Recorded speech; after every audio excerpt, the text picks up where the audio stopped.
চট্টগ্রাম অবস্থিত আল হারাইডার ফ্যাশন লিমিটেডে জরুরি ভিত্তিতে ফ্যাটলক অপারেটর ৮০ জন, ওভারলক অপারেটর ১২০ জন, সুইং হেল্পার ১০০ জন, কোয়ালিটি ৮০ জন, ফিনিশিং সহকারী ৮০ জন এবং কাটিং সহকারী ২০ জন ছাড়াও সুইং সুপারভাইজার ১০ জন, কোয়ালিটি সুপারভাইজার ৪ জন, ফিনিশিং সুপারভাইজার ২ জন এবং কাটিং সুপারভাইজার ২ জন, ক্লিনার ৫ জন, সিকিউরিটি গার্ড ২ জন প্রয়োজন। আপনারা যারা চাকরি করতে আগ্রহী তারা অবশ্যই আল হাইরার ফ্যাশনে যোগাযোগ করুন।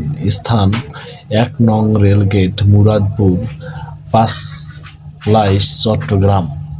যোগাযোগের জন্য নিচে ২টি দূরভাষ যন্ত্র নম্বর দেওয়া রয়েছে। অবশ্যই আপনারা এখানে যোগাযোগ করবেন এবং এখানে চাকরি করতে হলে অবশ্যই আপনার অভিজ্ঞতা থাকতে হবে এবং প্রয়োজনীয় কাগজপত্রগুলো সবগুলো অরিজিনাল কপি সহ নিয়ে আসবেন। সবাইকে ধন্যবাদ।